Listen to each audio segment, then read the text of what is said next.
राजवंश का शासन था। ठीक है ना। 3 पॉइंट इंपॉर्टेंट है, वहीं से प्रश्न बनता है और कहीं से नहीं बनेगा।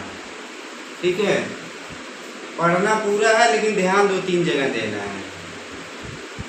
बीजापुर पे जो बीजापुर साम्राज्य था उसमें आदिल शाही वंश का क्या था, शासन था, साम्राज्य था।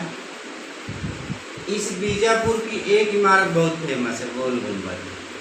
गोल गुंबद ये इमारत है यानी कि स्थापत्य कला है, इसमें हिंदू और मुस्लिम कला का मिश्रण दिखाई देता है। ठीक है, इसमें होता है सुल्तान यूसुफ आदिल शाह। ठीक है ना, ये बीजापुर के प्रथम सुल्तान। ठीक है ना, इनके समय क्या हुआ था, कोई उदाहरण तो नहीं मिलता है चित्रकला का, लेकिन इन्होंने ईरानी और तुर्की साहित्यकारों और कलाकारों को अपने दरबार में संरक्षण दिया। ठीक है, इनके बाद आते हैं इस्माइल अली आदिल शाह, ये स्वयं चित्रकार होते हैं। ठीक है ना, और फिर आते हैं अली आदिल शाह प्रथम। अली आदिल शाह प्रथम आते हैं, इनकी बेगम जो है चांद सुल्ताना, जो कि वो कला पारखी और यह जो महिला थी वो खुद चित्रकार थी। तो अली आदिल शाह और इनकी बेगम चांद सुल्ताना, इनके शासनकाल में नुजूम उल उलूम ग्रंथ, ठीक है, यह ग्रंथ लिखा गया था। इनके शासनकाल में चित्रित किया गया, चित्र बनाए गए 876। और क्या हुआ था, ये खगोल शास्त्र से संबंधित यह पुस्तक है। ठीक है, और इसमें इस पुस्तक, इस ग्रंथ चित्रण में ईरानी और भारतीय कला का मिश्रण दिखाई देता है। फिर आते हैं इब्राहिम आदिल शाह द्वितीय। इनके शासनकाल में अबलावली चित्रकार और लेखक, मतलब ये अबलावली कलाकार इनके दरबार के कलाकार थे। और इनके समय में व्यक्ति चित्र और भित्ति चित्र, कहने का मतलब सभी चित्र और जो स्थापत्य कला के जो इमारतें बनाई गई थी उसमें भित्ति चित्र का इन्होंने इनके समय में निर्माण, म्यूरल चित्र बनाए गए। तो ये इम्पोर्टेंट है। पहला क्या, इनके शासन काल में 2 चित्र महत्वपूर्ण बने, सघन वन में खड़ी स्त्री, दूसरा है हाथियों की लड़ाई।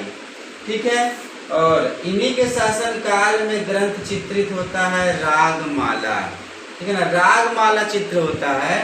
और एक भित्ति चित्र चौगान भित्ति चित्र इनके शासन काल में बनता है। फिर आते हैं मोहम्मद आदिल शाह। मोहम्मद आदिल शाह जब आते हैं, ये महत्वपूर्ण इसलिए है क्योंकि इनके शासन काल में ये बीजापुर में मुगल प्रभाव अधिक पड़ता है। वह भी जहांगीर कालीन चित्रकला का प्रभाव पड़ा है। और तुझके जहांगीरी में उल्लेख मिला है कि जहांगीर जब सुल्तान था यानी बादशाह था, तो उनके शासन काल में तुझके जहांगीरी का चित्रण होता है। और उसमें यह उल्लेख मिलता है कि मोहम्मद आदिल शाह को सभी चित्र जहांगीर ने भेंट स्वरूप प्रदान किया था।